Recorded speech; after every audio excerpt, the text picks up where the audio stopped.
I won't be able to penetrate his flesh for a very long period of time. Oh, David. David, hey. How are you doing, buddy? Don't worry about it. Oh! He's easier. What's up, homie?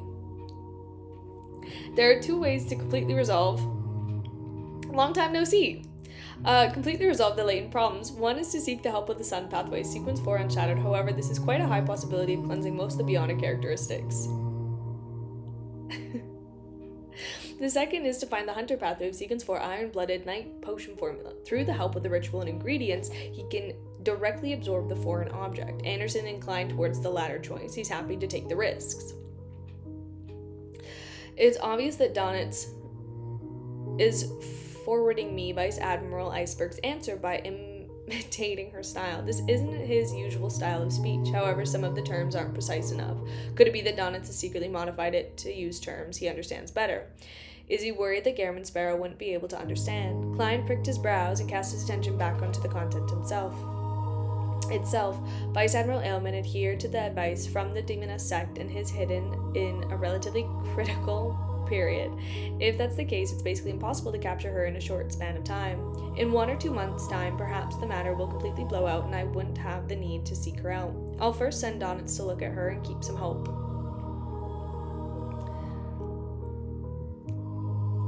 My focus will be on finding Demoness Trissy. I have a way to contact her and can consider using the excuse of working together to deal with Saintess of White Katarina, to make her meet with Garamond Sparrow. I'll see if I can control her and use her to fish out Katarina. The elimination of Anderson's latent problems has 2 solutions, both of which I can help with.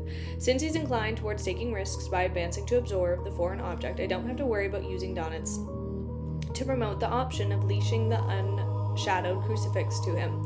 That's good, at least I don't have to worry about the crucifix given by Adam, creating some nasty chemical reaction with the foreign object Adam left in him. As for the potion formula for the iron-blooded knight, without Anderson had played an important role in luring in Sangwell, it's not like I can't give it to him. The foreign object in his stomach is Adam's payment.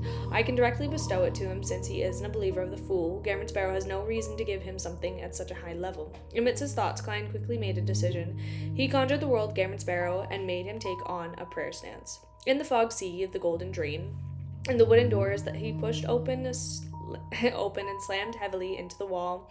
Amidst the loud commotion, Anderson, who had been flipping through pages of a book, looked at Donitz, who was standing by the door with his usual expression. There's a very good mission for you.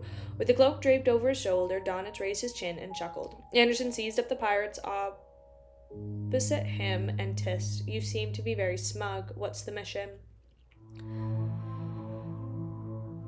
Donna's glance at Anderson said, accompany me to Theros Island and help me seek out Vice Admiral Ailman's whereabouts. In addition, help me gather the beyond ingredients needed for Conspirer. You'll have to pay for it. Anderson nodded and thought. Then, what's my reward? The corners of Donna's mouth widened as he said in a condescending manner. The iron-blooded knight supplementary ingredient list and the advancement ritual. Anderson didn't respond. He didn't say a word as he focused his gaze on Donitz for nearly 10 seconds. Then, as though he was burning with impatience, he threw away the book in his hand and stood up. He said with a bright smile, when do we set off?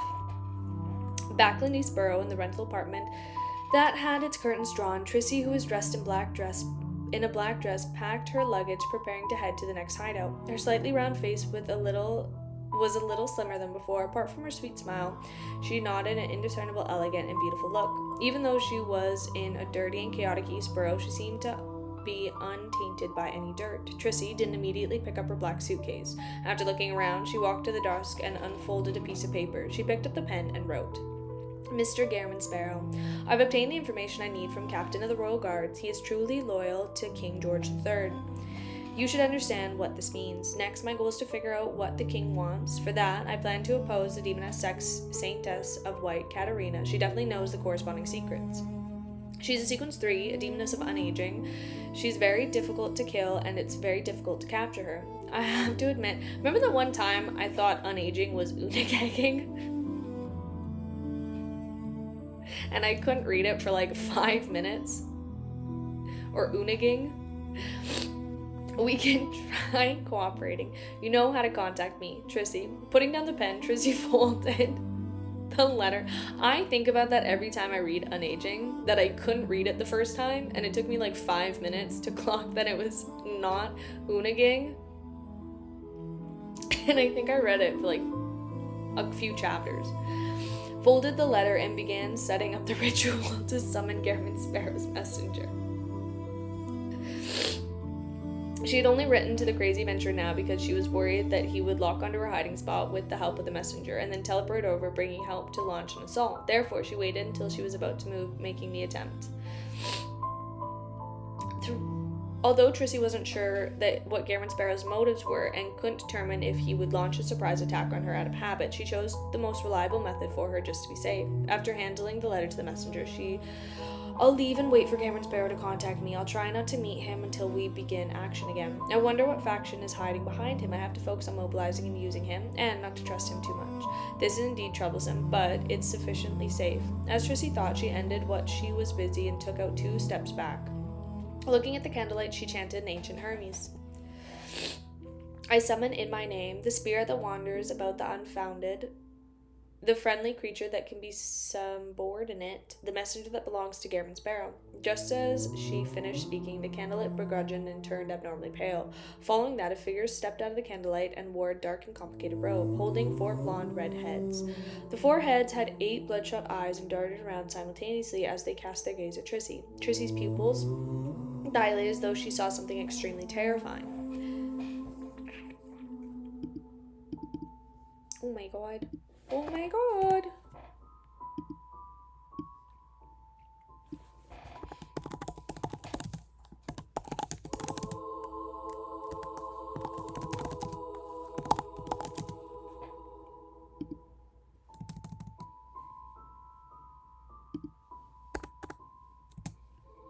I just put an extra T, and I'm probably not going to let that one down for a minute.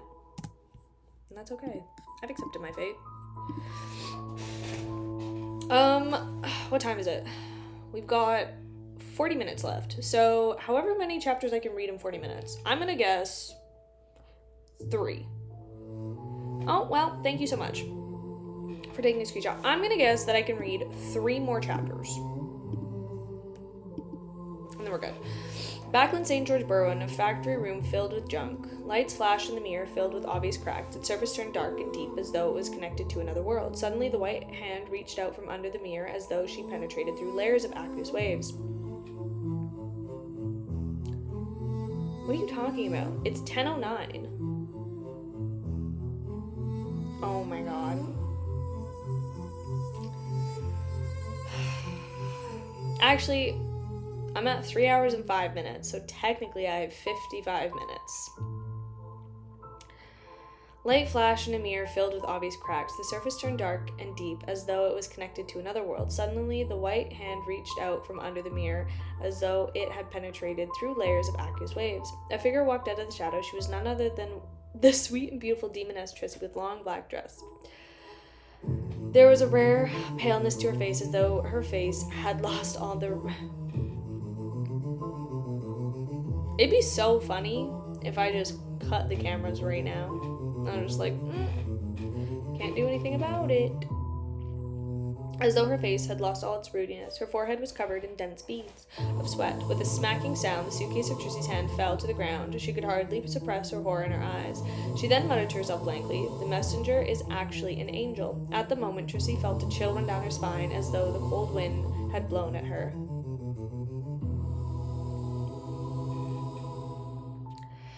She had never expected how dangerous it would be to summon a messenger previously. Thankfully, the woman holding the 4 heads in her hands watched her silently before she left for a while before she left without doing anything. 160 Boatman Street inside Dwayne Dantes' manor. "Who's it from?" Klein asked with anticipation. He received the letter from his messenger. The 4 heads in Brunette Tinker's hands spoke, one after another. "Vessel of dirtiness, darkness." The nickname. Klein was taken aback as he heard that for a moment.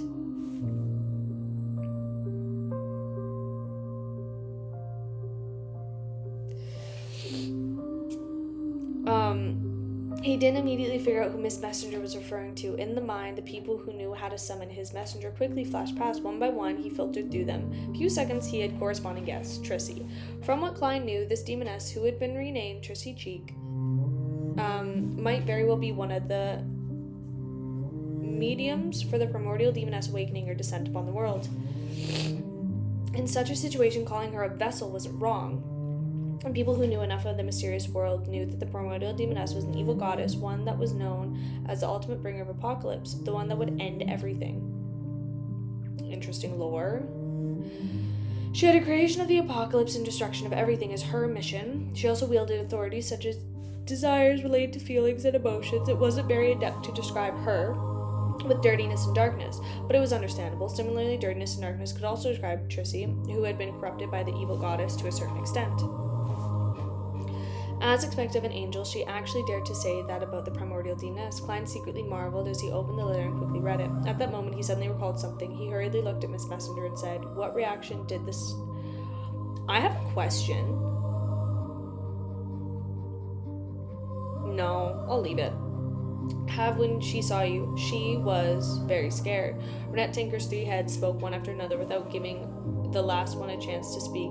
As its head was simply left agape. Klein's expression turned slightly heavy as he deliberated and asked, "Did you mark her?" The head of Renette Tinker...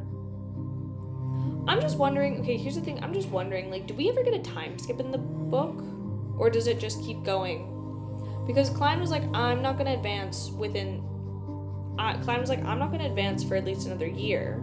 So, like, we could just, like, keep going, and it could do that. But I am just curious, like, if we get a time skip at any point. Because there's a lot of things that are, like, set to happen in, like, a year. Like, with that whole meeting thing, and Klein's advancement, and everybody kind of going. I'm, like, curious if we do get a time skip at any point.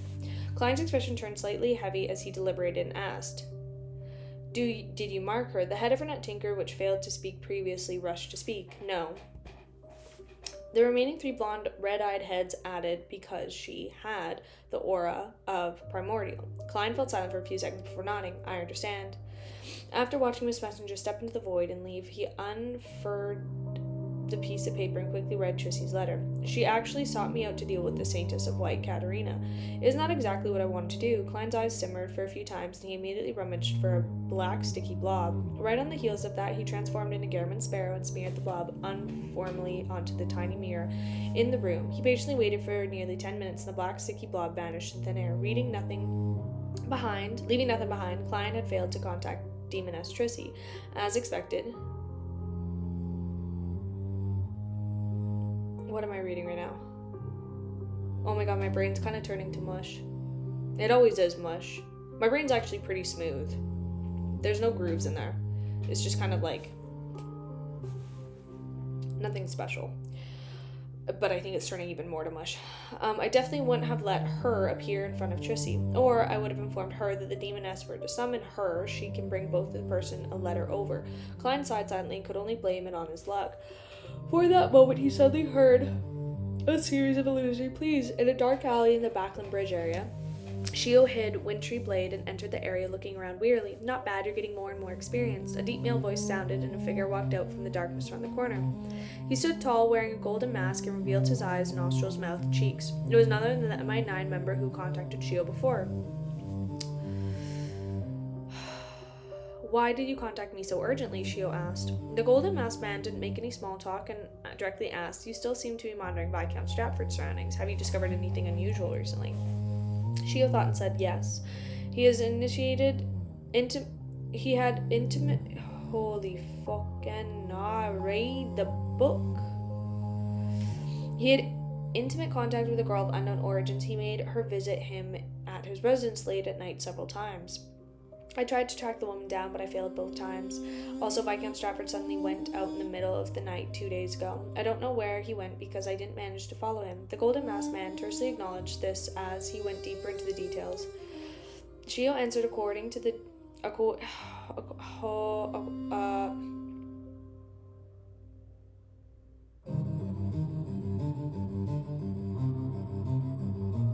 According to deals she had seen back then, she only concealed the fact that she had met Charmaine in the carriage and how she had followed Viscount Stratford all the way outside the warehouse. No. Okay, it's back. Not bad. Your presence was rewarding. The golden masked man nodded slightly. He didn't seem to doubt what Shio had said. He sighed and said, with this, your contribution to us will increase significantly. To be frank, if it continues, you'll soon be able to accumulate the contribution needed for a Sequence 6 potion. However, before that, you will definitely be a strict examination, and with your background, it will fail the examination without a doubt. After all, I know it very well. Actually, there's no need for you to seek the truth. I know that this was the motivation for you to persist in continuing the mission regarding Viscount Stratford, but my personal suggestion is to put the matter aside. With your current sequence and ability, it's enough to let your mother and brothers lead a very good life. Don't worry, no one will cause you trouble. And if you wish to continue persisting, I cannot guarantee what will happen. Although Shio had already expected such an explanation, she was helpless in resisting her emotions and throbbing heart. She blurted out a question. Who exactly are you? I'm just an ordinary mid-sequence beyonder, the golden masked man said with a smile. You might not know that the post of the captain of the Royal Guards has a corresponding authority in MI9. It's equivalent to a deputy director that handles matters related to the royal family. Back when your father was alive, I was his subordinate and had received his help in various aspects. After his passing, I, who didn't commit any wrongs or hide any matters, was removed from the core of MI9. I'm only responsible for informants on the outside like you. Upon seeing this, the golden masked man sighed. Your father helped me a lot, so after I recognized you, I deliberately made you become an informant under me. With the extent of my power, provide you with some help in my family of my own and my own life, so I can excuse risks of doing anything too dangerous for you. Let's do this. I'll help you get the potion formula for Judge afterwards, so stop contributions and your pursuit to advance the sequence. Do something that will improve your life. As for what you want to do or plan to do in private, I don't know, nor do I want to know. Shio fell silent in a daze. Her lips trembled as she asked, what kind of person was my father? The golden masked man sighed and replied, he was really brave, noble, and aristocratic, but he wasn't that perfect. He was impulsive, eager, prone to anger. Shio silently listened and planned on asking further, but all she said was a phase. Thank you. Go back. After obtaining the Judge formula, I'll leave you a message to meet up, the golden masked man said with a wave. After Shio completely disappeared from the alley's entrance, the golden masked man was just about to turn around when his slightly ethereal voice down in his ears. She's lying. She had tailed Viscount Stratford to... Who's in his ears? To the scene back then, it's something that can be confirmed. The golden masked man fell silent for a moment before saying to the shadow beside him, she might have only been worried that this would arouse suspicion. How can she defeat Viscount Stratford at her sequence? Besides, wasn't it said that Viscount Stratford carried a sealed artifact? I believe that she likely didn't dare approach, otherwise she wouldn't be able to survive. A slightly ethereal voice replied, no matter what, since there's a doubt, we need to do further investigations. Don't inquire about the future. Outside the alley, Shio walked calmly along the street lamp. She deliberately didn't mention that she had followed Viscount Stratford. This wasn't to hide the truth, to clear herself of suspicion, or to not invite trouble. In fact, it was to contrary for her motives. Before the Tarot Club, her plan was to say that she had followed Viscount Stratford to a particular warehouse.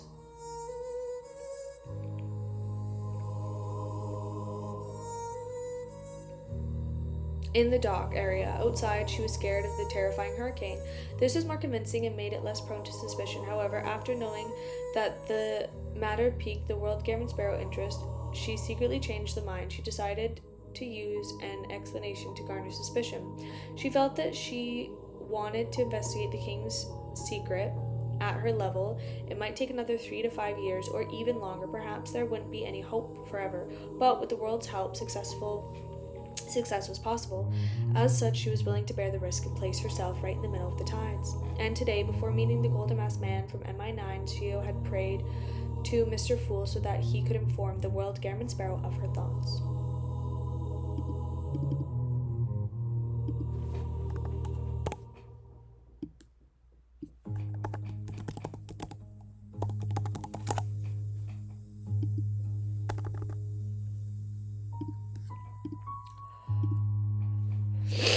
Above the grey fog in the magnificent and ancient palace, with one hand holding the unshadowed crucifix and the other holding the sea god scepter, this might have to be my last chapter.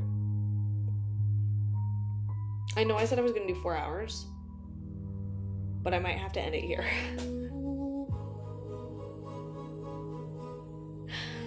I know.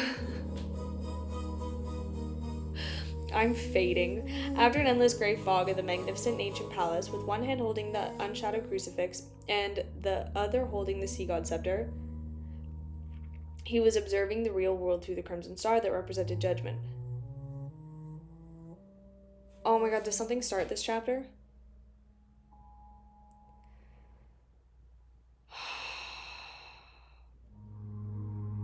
How many chapters is it that starts this chapter? Like, what is it? What chapter is it this chapter to what chapter?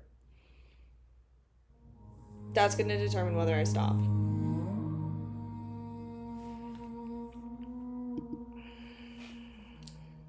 I need to... Well, Cammy, what chapter to what chapter?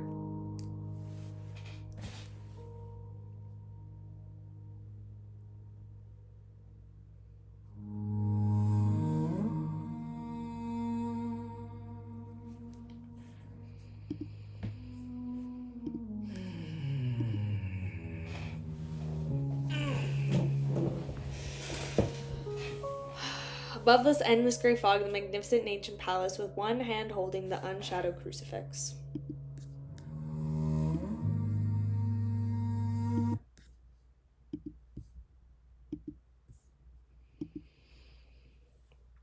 And the other holding the sea god scepter. 1 second. 1 second. The music is bugging out. Oh my god, I just cracked my neck. I think I almost just cracked it off. That was like I felt that one like go down my spine, honestly. It just like kept going. And I was like, okay, girly, you gotta take a minute here.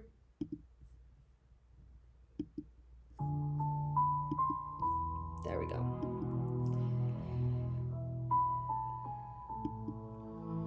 Okay. With one hand holding the unshadowed crucifix and the other holding the sea god scepter, he was observing the real world through the crimson star that represented judgment. In his spiritual vision, apart from the short Miss Shio and the golden masked MI9 officer, there was another person hidden in the dark alley. This was the man in his 30s. He didn't have any special features, and he looked like a typical Loney's man from the mid-north area. Not only did he blend into the shadows... Good night, Elma. But he'd also had the characteristic of automatically making people dismiss his existence. If he weren't above the gray fog and had true vision, Klein suspected that he would even be able to discover the person if there were there in person. Oh, thank you, Elma. I hope you have a wonderful night. I hope you have such a good sleep, girlie.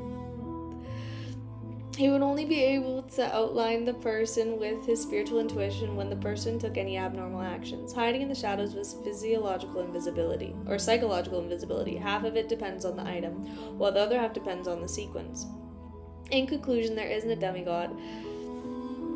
I know. I got 2 compliments this stream. Alma said I'm beautiful, and then I can't remember who it was, but someone earlier said I was doing a great job. I feel so special.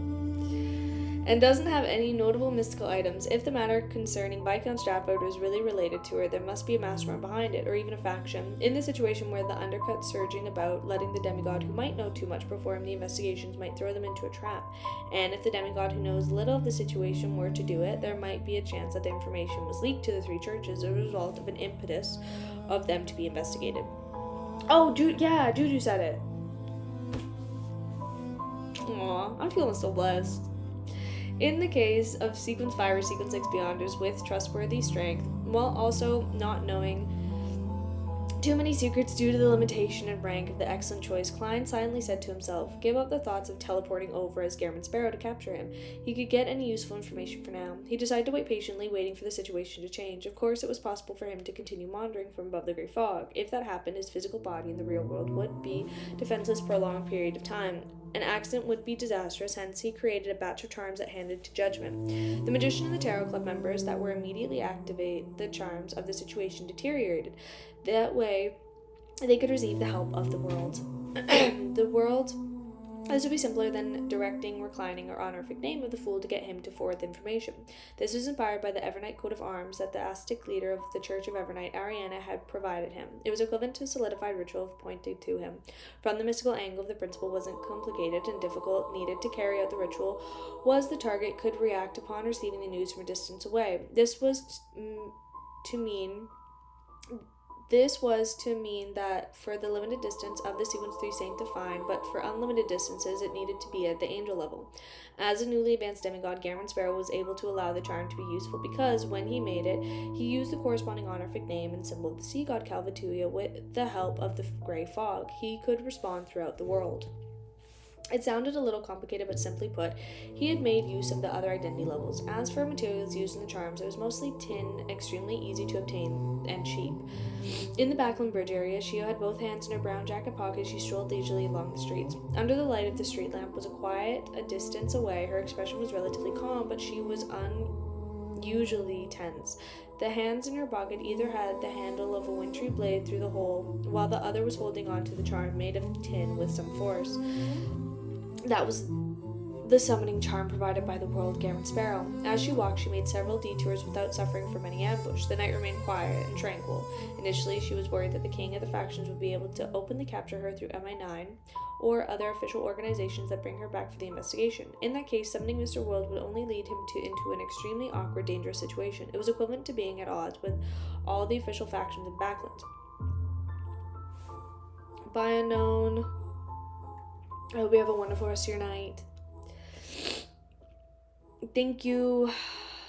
It was equivalent to being at odds with all the other factions in Backland, but later she realized that such a development wouldn't occur. This was because her existence would expose the 3 churches when it happened. The ones doing the investigation definitely wouldn't be the king's factions inside MI9. The investigations must be done in secret. The person that appears might not even be someone from the military. Well, they're still watching, afraid that I'm only bait, Mr. World said.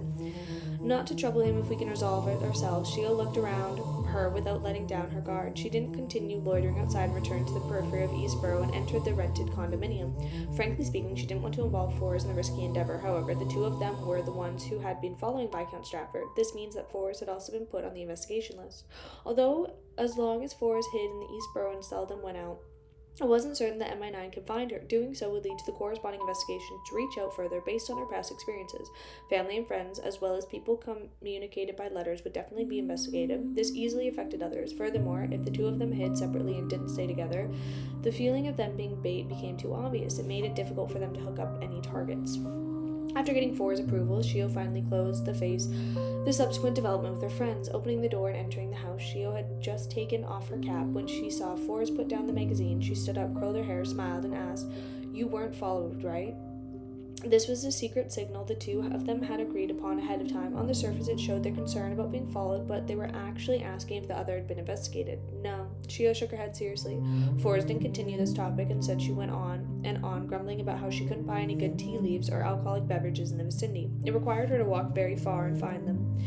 The warm and peaceful atmosphere continued till late at night. The 2 of them entered the bedroom and slept in the bunk bed. After the candles were extinguished, Shio was about to say something when a holy light suddenly appeared in front of her. The light instantly condensed into a silhouette, and 12 pairs of wings formed, and the scarlet flames appeared on the back. The figure descended, and the layers of wings closed, enveloping Shio. Mr. Fool's angelic blessing. Shio was instantly enlightened. This was also a matter that she had solemnly asked Mr. Fool when she made the prayer contacting the world Gammon Sparrow. Sparrow already knew that apart from the demoness sect, the psychology alchemist was also working with the king's faction. Not only were the Beyonders of the Spectator pathway capable of hypnosis, but they also could dreamwalk. They needed to be careful of investigations that used these 2 powers. If she didn't prepare herself, she suspected that she wouldn't even detect an investigation that had been carried out, let alone be able to inform Mr. World. Everything quickly calmed down. She opened her mouth and said to Forrest, who was sleeping on the bunk beds beneath her, "Good night." "Good night." Forrest didn't react in time, as though she was almost falling asleep. This made Shio realize that she had also received the angelic blessing. Time ticked by and the 2 fell asleep. After an unknown period of time, the dazed Shio suddenly snapped awake, aware that she was dreaming. Right on the heels of that, she felt something shadowy floating up in the dark night. Good night. In the dark sky, and all kinds of thoughts from deep within her heart surged out from the form of the dream. Have a wonderful night. Oh my god. These thoughts were mainly things that she had been most keenly aware of recently, including the night she barged into the warehouse and activated Viscount Stratford. At first, Shio was a little frightened. She waited to wake up from her dream, but no matter how hard she tried, she couldn't exaggerate herself from the state. It was as though she was still in a dream, even though she opened her eyes. She quickly calmed down and tried to control those thoughts, only to realize that it wasn't difficult. Thus, the memories of the attacks on Viscount Stratford were buried. However, after some consideration, Shio deliberately didn't do it well, leaving some clues behind. In the dreamland, she and Fours discovered that something weird had happened inside the warehouse, but it wasn't that the same account she gave to MI9 was the tornado through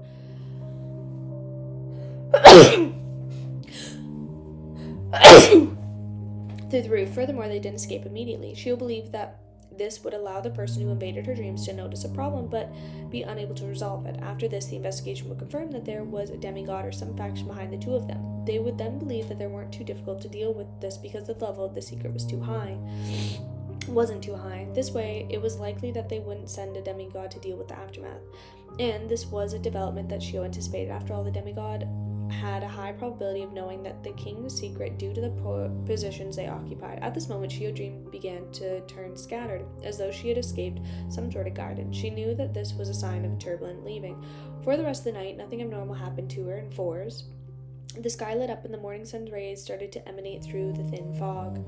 After breakfast, Audrey brought her big golden retriever Susie, her personal servant Annie, and her bodyguard. They boarded the carriage as usual and headed for the Low and Charity Bursary Foundation on 22 Phelps Street. The chiming of the bells rang out of the outside, occasionally bringing with them some sort of special energy. It made Audrey turn to look at the street and take in the sights of people coming to going. This calmed her down and made her feel more energized. She only felt that the whole world was filled with vibrancy. Just then, from the corner of her eye, Audrey saw a figure in the carriage. The figure was wearing a black three-piece suit, a dark red bow tie, and held a top hat in his hand. His hair was completely white, but it was still thick. His light blue eyes seemed to contain infinite wisdom. This was Haven Rambus, the psychology alchemist counselor, demigod from the spectator pathway. Suddenly, Audrey fell into a daze, as though she had lost all her vigilance and wariness in the carriage. Susie, Annie, and others wore vacant looks as though they entered a state of blankness. Haven Rambus' gentle voice rang out. 2 things. Firstly, don't you know Fours and Shio? Arrange to meet them and hypnotize them. Holy shit. Okay. I will change the music. No, that's fine.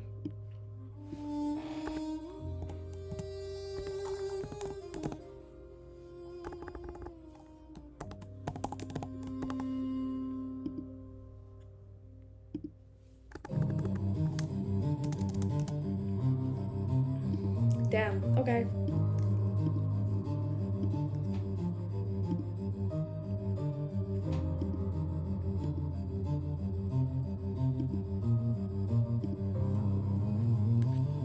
Crazy. Crazy, crazy, crazy, crazy, crazy. Crazy, crazy, crazy.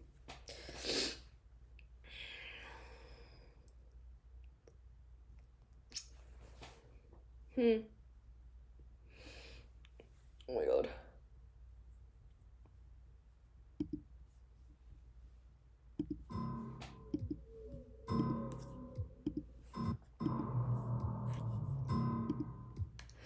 The gentle voice seemed to resonate with the thoughts deep in Audrey's heart. She only felt a little resistance to it before feeling as though she came from her heart, and that it wasn't her truest thoughts. Haven Rambus looked at her emerald green eyes and said hurriedly, secondly, in the upcoming banquets and balls, don't be so opposed as before to the few princes who take the initiative to show their fondness. Also praise them a few times in front of Earl Hall and his wife. Remember all of the above. This is the reflection of your subconscious. Then, forget that I once said these things to you. Forget that this behavior is different from your usual behavior. Don't try to seek blessings and stay away from my key spots in the Church of Evernights Mass.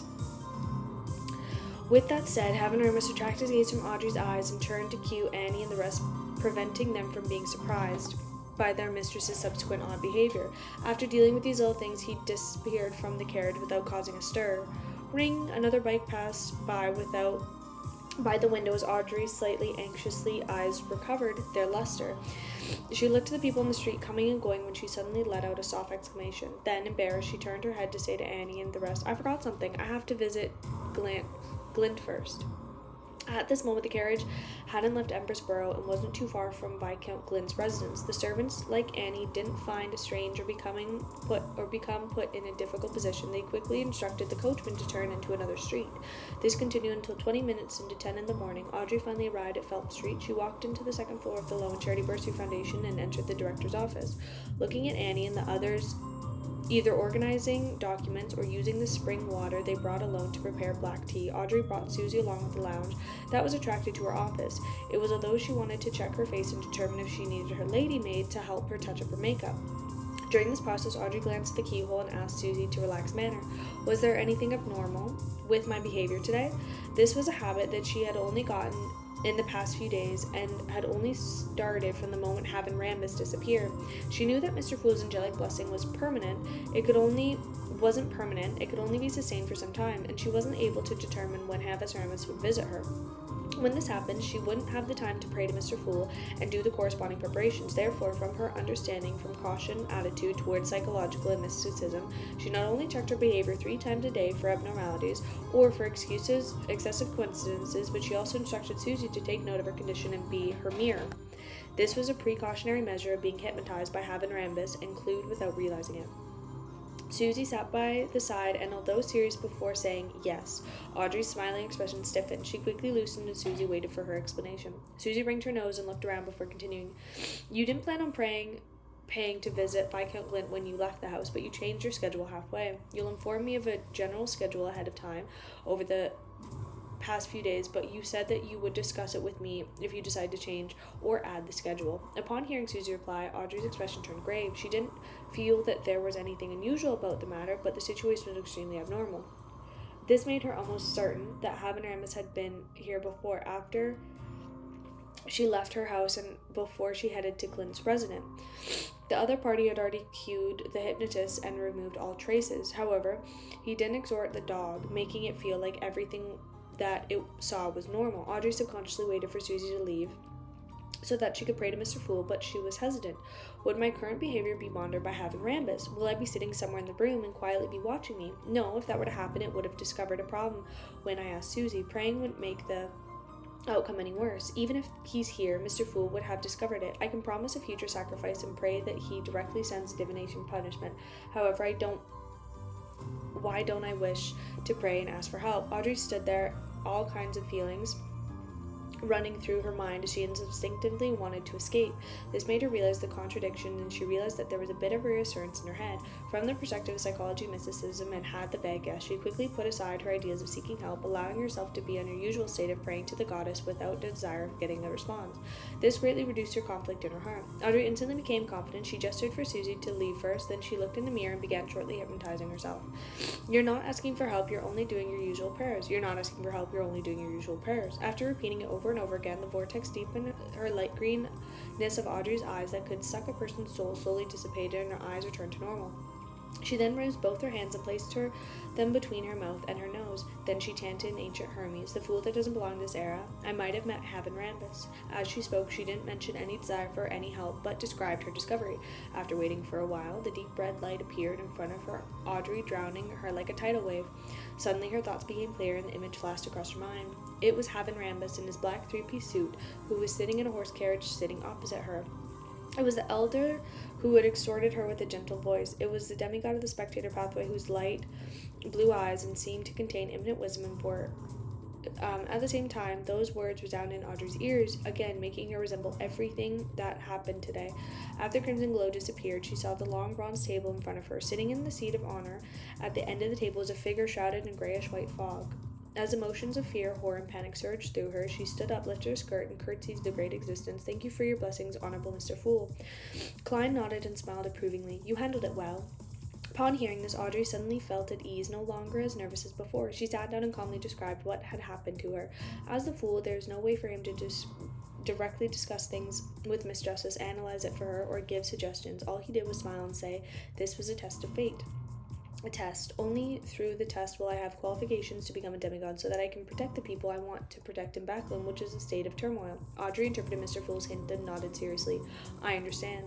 Without another word, Klein sighed and smiled. "Go back and welcome it." Audrey was about to express her gratitude again, but then, oh my god, my nose is so itchy. When the crimson light appeared before her eyes, blurring everything she saw, at the blink of an eye she returned to the real world, but she didn't forget to ignore anything.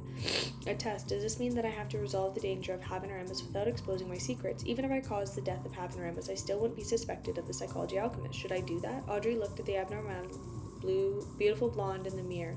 She turned her head slightly and glanced slightly to the side. There's a large lounge in the direction, and it belonged to the director who didn't have any responsibilities in the Foundation. Just 10 minutes ago, Audrey had seen Mr. Dwayne Dantes inside when she was heading up the stairs. Above the grey fog, Klein's fingers tapped on the edge of the molten long table and analyzed what had happened between Miss Justice and Miss Judgment last night. That's not right. Adam has given me the unshadowed crucifix through Miss Judgment and Miss Magician. How could he not know which existence was behind them? What other test needs to be done? Last night, I thought of the investigation of Miss Shio and purely an action from the King's faction when the only used the help of mid-sequence beyonders from the psychology alchemist, and for some reason, Adam didn't share any of the information of the Fool with the King's faction or the Demoness sect. After all, he still hopes that I can give him some feedback. But from the looks of it, this probe has Adam involved in it. Otherwise, Haven Rambus wouldn't be involved in this matter, even though the Twilight Hermit Order, a saint of the rather curious and important, they wouldn't give up one so easily to sacrifice. What is Adam trying to test? Is he testing to see if Miss Judgment's investigation of Viscount Stratford and the subsequent actions are purely by her own choice, or if it is the will of the Fool involved? If the Fool gets the unshadowed crucifix and realizes that the King's secret is related to Adam's scheme, while he's insisting that his subordinates investigate it, that will be making the Twilight Hermit Order an enemy, and Adam knows that Gammon Sparrow is blessed. But with Adam's ability, there's no need to test out anything. Just sitting next to Miss Judgment and listening to her true thoughts will be enough to grasp the actual situation. There's no need to go through such effort. Unless he has already left Backland, or rather to avoid certain problems, he doesn't dare enter the big city again, and can only imagine it through his subordinates. My warning to Miss Ariane in the Church of Evernight has taken effect, causing Adam to sense the danger in divine descent. Probably, even though he knows that Gammon Sparrow has something to do with the Death Council, he probably wouldn't notice that something has happened to the Artificial Death. Even the Numinous Episcopate's Artificial Death faction hasn't noticed a thing. Therefore, with the authority of concealment augmenting this, he has no idea that the goddess would be able to carry out the divine descent of a long period of time. Next up, I'll have to deal with Haven Rambus. I must make sure that Miss Justice is steered clear so as to not have any relationships with any isn't suspected. Just as though crossed my mind, he saw Miss Justice Audrey entered the director's lounge through her prayer light in search of Dwayne Dantes. He quickly reined in his thoughts and returned to the real world. And this will be the last chapter.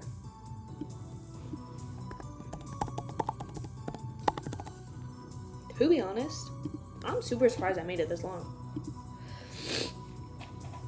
Okay, good morning. Where's Mr. Dantes? Audrey smiled politely. She asked the young male valet of the Lowen and Eastbound descent, and he bowed and said, "He went to the washroom and will be back soon. Honorable lady, do you wish to wait here?" All right. Audrey found a single-seater and sat down doughy with all sorts of thoughts running through her mind. Frankly speaking, if she only had to deal with Haven Rambus, she had already come up with a concrete plan.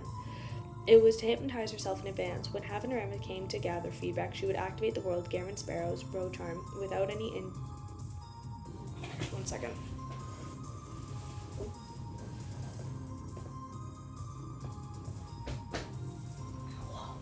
Without any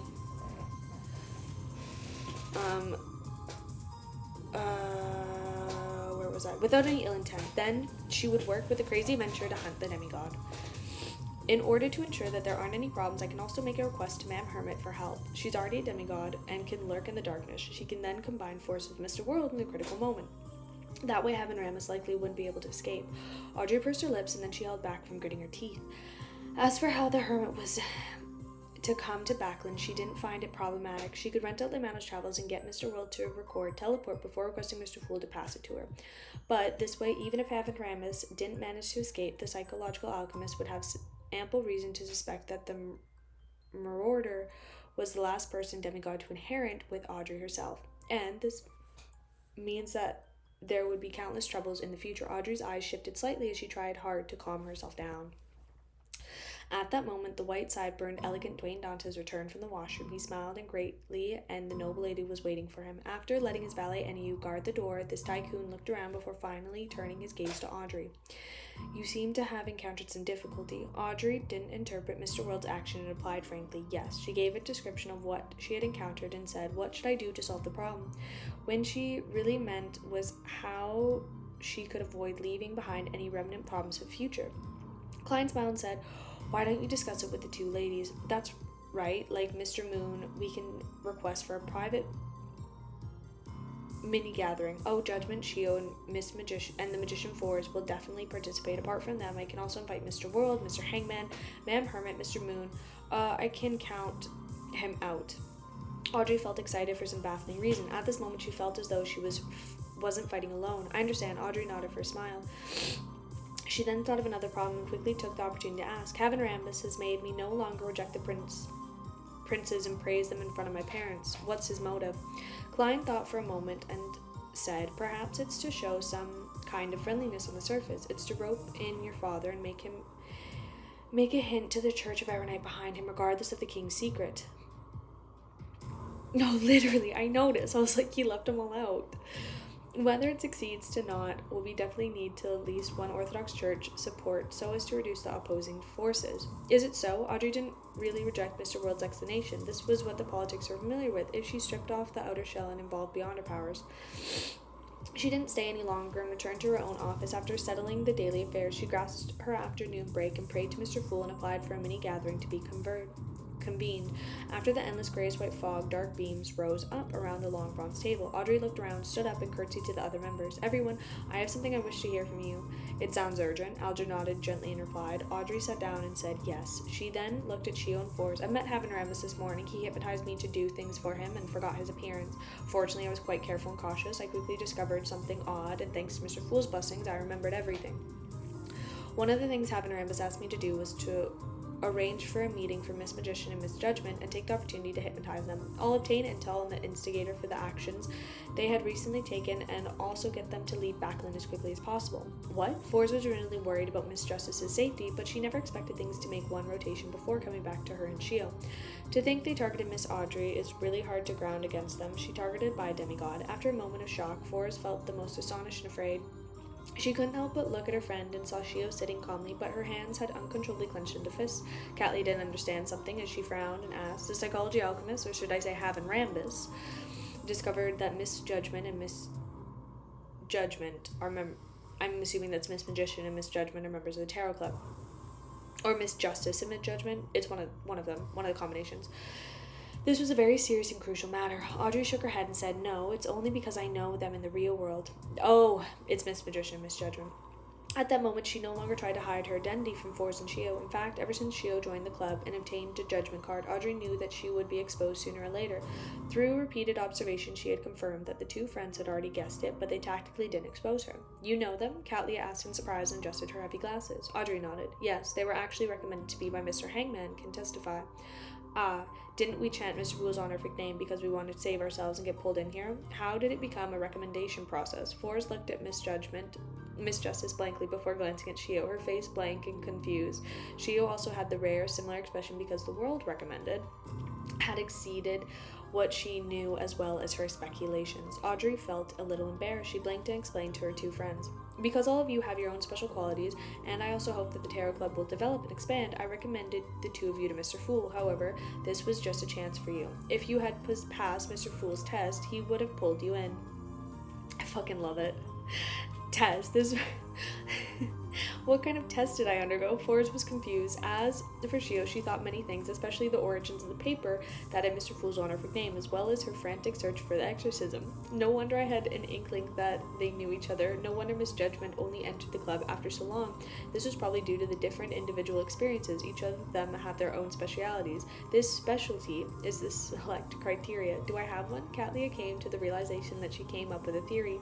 Upon seeing this, Alger, who had some level of judgment regarding this, wasn't at all surprised, and he chuckled and said, we can talk about this in the future, Miss Justice. The problem you would like to ask about is how to deal with Havin Rambus. Yes, Audrey returned to the topic and asked seriously. If we not only have to deal with Havin Rambus, but the psychology alchemist from suspecting me. What should we do? Alger didn't have any experiences in dealing with the demigods, so all he could do was rely on the insight that he had been built up over the years. He deliberately instead lock onto the whereabouts of Haven Rambus, only take action after he has interacted with someone else.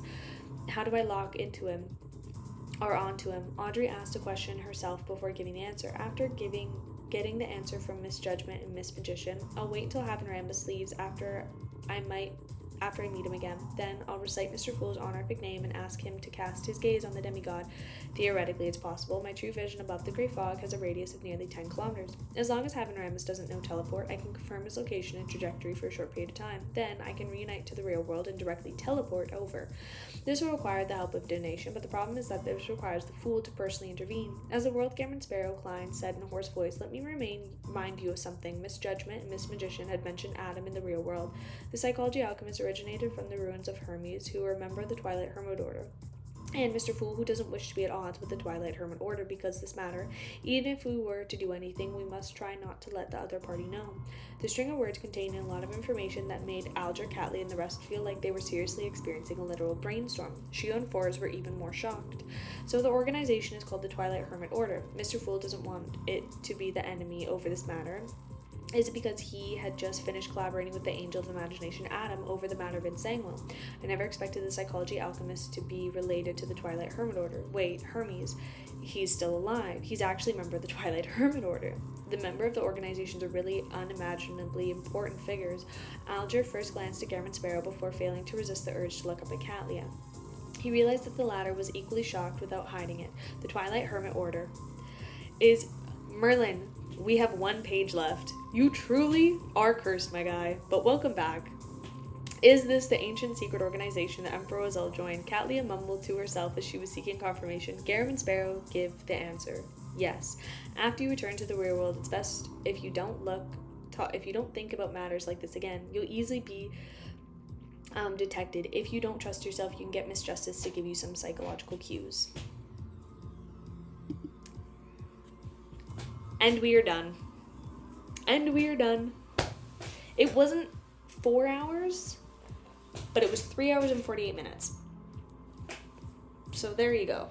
Yeah, Merlin, you had 3 hours and 48 minutes, and you came when I literally had a paragraph left. Nice. Well, thanks so much for joining. I hope you all have a wonderful rest of your day. Have a wonderful rest of your night. I will see you next time. And yeah. You are so very welcome.